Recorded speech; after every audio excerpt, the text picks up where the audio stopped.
First the train from London to Liverpool, then a short trip to the docks where I boarded the ferry to Dublin, then the long train ride through Ireland to Belfast. Not a bad ride, but excruciatingly long. Check in at the guest house in the town proper, quick supper, quick sleep, quick breakfast, and a hop on the local train here to the Holland and Wolff shipyard.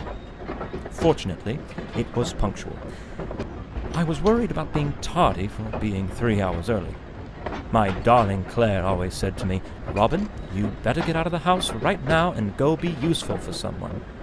She always did lovingly encourage me to show up for work early and give my best effort.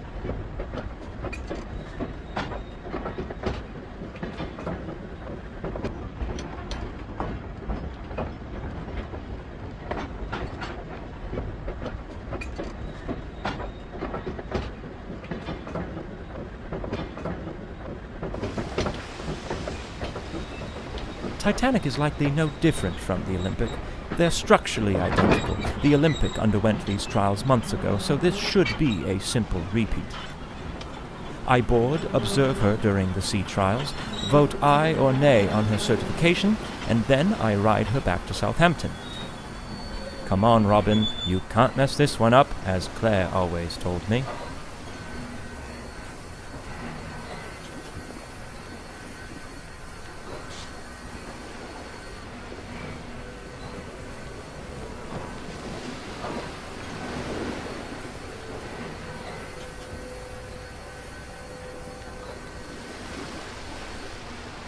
I had better find my way aboard. But I suppose there isn't reason for too much haste. No one else has even arrived yet, it seems. Plenty of time to explore, if I desire.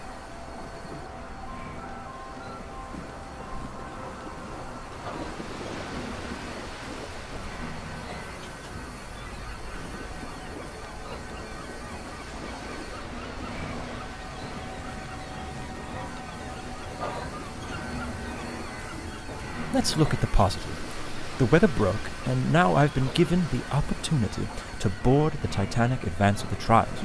This gives me a bit of time to really admire the beauty of the ship before I have to scrutinize every last aspect of her functionality.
I'm quite surprised by the amount of confidence the industry is placing into this ship. She's not even certified yet, and her first ticketed voyage is just a week from now. No room for failure on these trials, I suppose. It's like getting dressed up for a date when you haven't even begun your courtship yet. How do you know if you'll be rejected or not? I learned that one the hard way.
Belfast Lough is beautiful, with the hills around it and the morning fog. It reminds me of what I always imagined Puget Sound would be like. A man sure can make a living out in Seattle, if he can hold off the plague.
Another dead end in life.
They couldn't simply move these signs out of the way.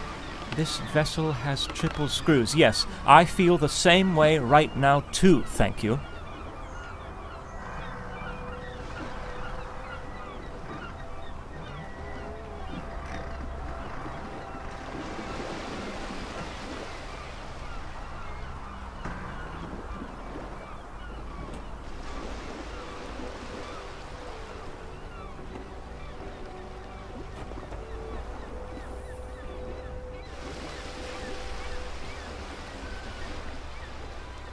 So close to the aft gangway.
You just can't beat that train carriage arrangement. It really stretched my cognitive abilities. People simply aren't stimulated enough these days. Claire tells me that every night. Since the aft gangway is blocked, I'll board here through the first class.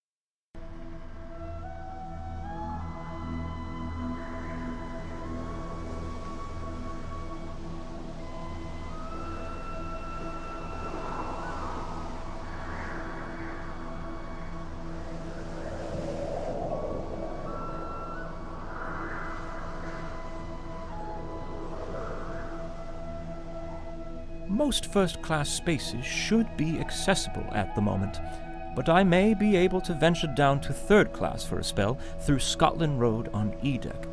I believe I'm boarding before anyone else. Robin, right now you're the most handsome man on the Titanic.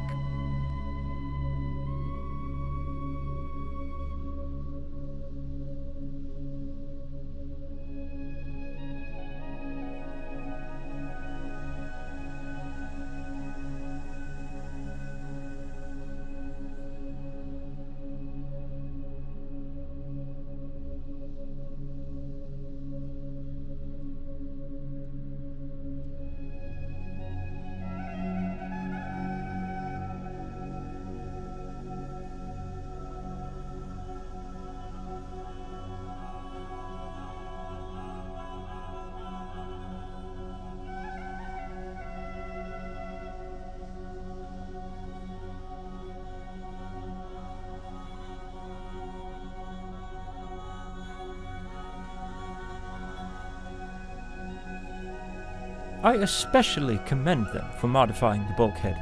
I never cared much for what was on the Olympic.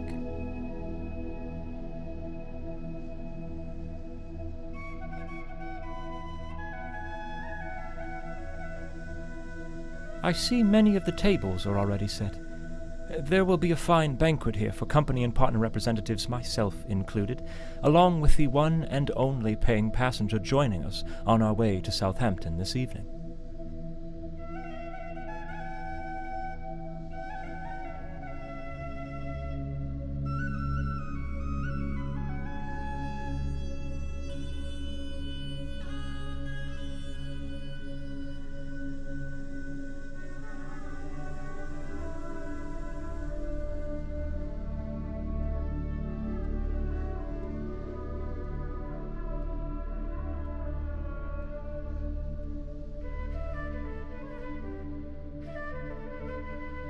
The lifts are out of order.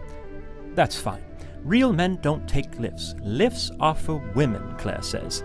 Robin, take the long way up.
Love the wood detailing here.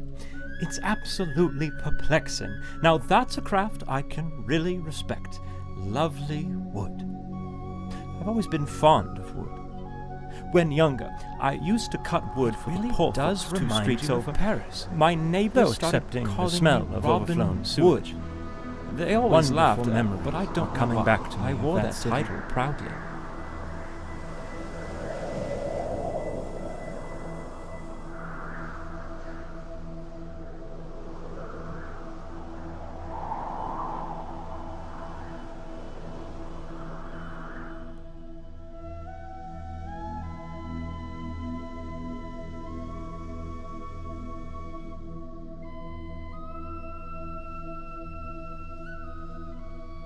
Odd that this room would have its tables already set.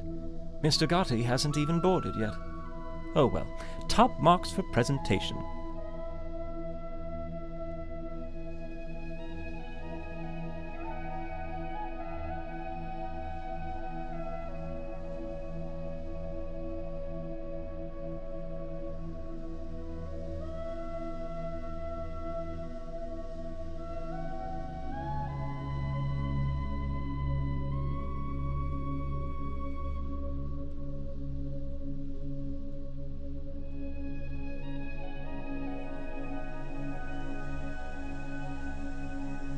I see Tommy Andrews is already on board. Why does this surprise me?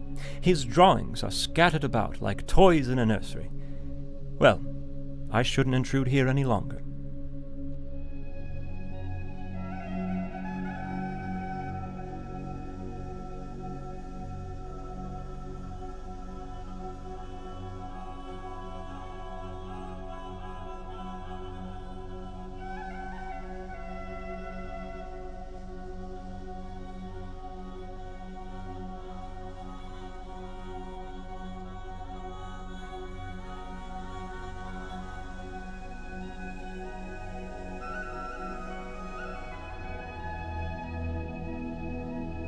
What a fine accommodation for the unwinding of the gentlemanly sort after a long day at sea. If only it were open now, and there were men in there to socialize with, perhaps then I'd make some friends.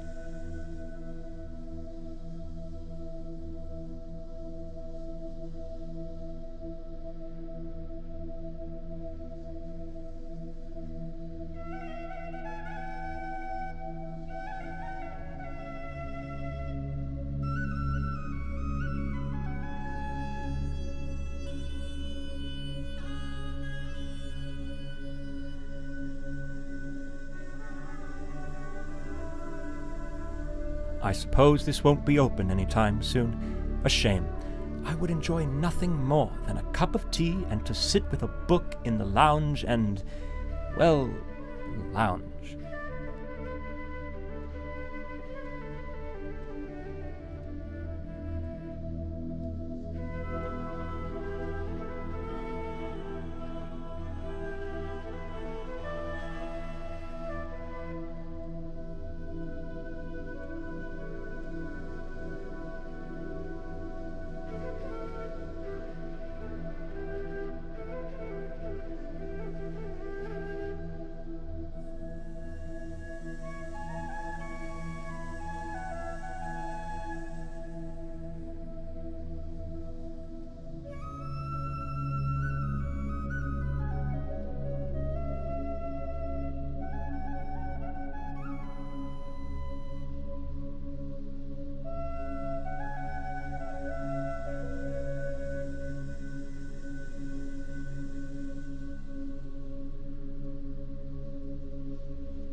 cabins upon cabins upon cabins upon cabins upon cabins upon cabins.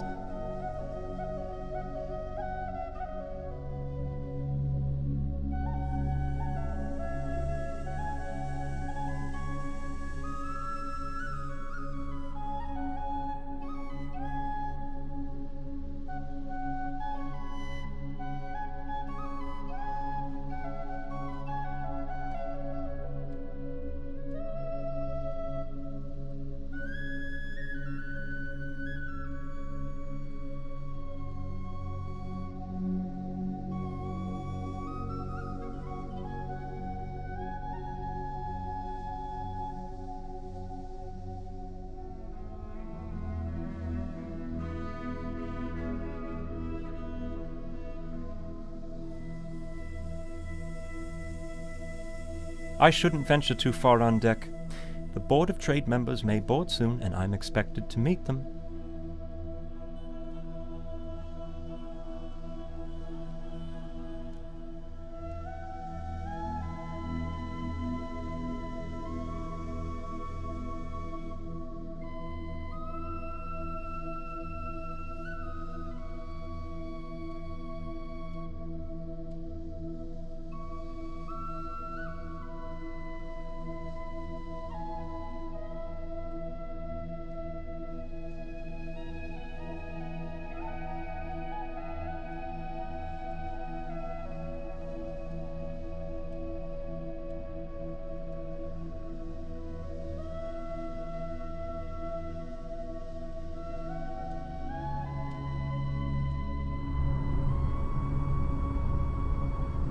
This is glorious.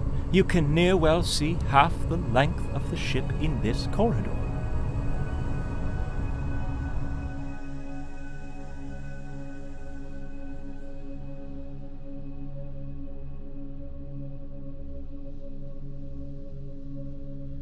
A stark contrast from the first-class accommodations, I should say, but still a major improvement from the other liners I've inspected. In all honesty, I envy these people in the lower class. The world is open to them. They move to America and build their future how they choose. They could be loggers, for example.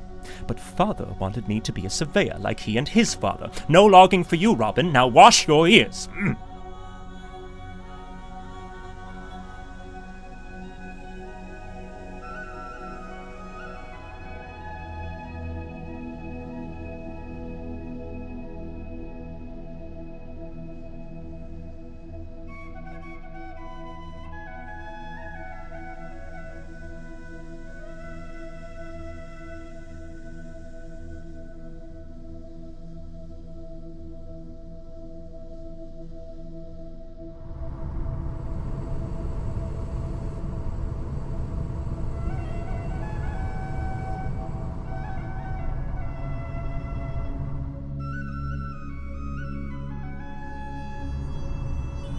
On down to the food stores, crew compartments, and stern of the ship.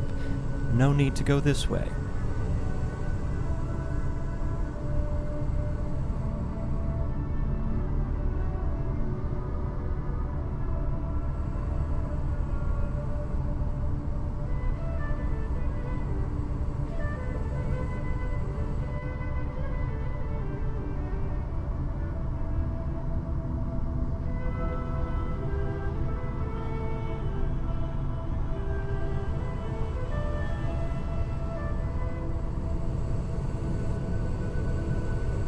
Oh dear, the door is open. Perhaps I'm not supposed to look in here, but I can't pass up this opportunity for a little adventure. Oh, if Claire were here now to see me being so daring. Well, I suppose they're likely firing up the other boiler rooms.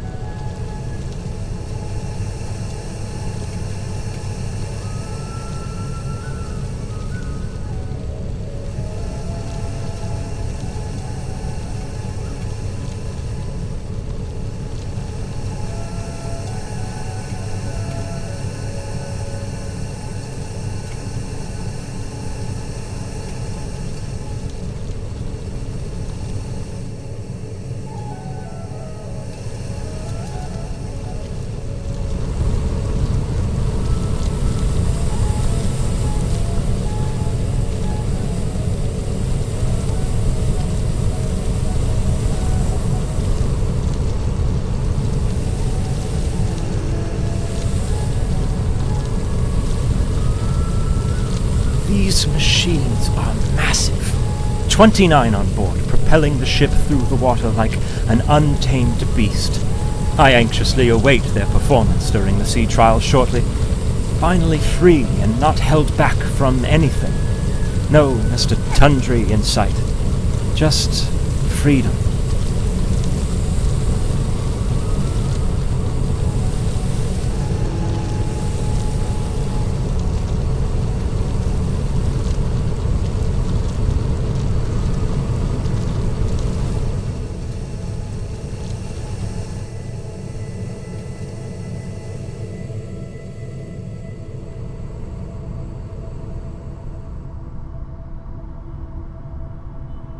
This open space looks like a fine spot for gathering and mingling between all parts of Europe as they make their journey across the pond to the New World. Perhaps a place on the West Coast, like Seattle.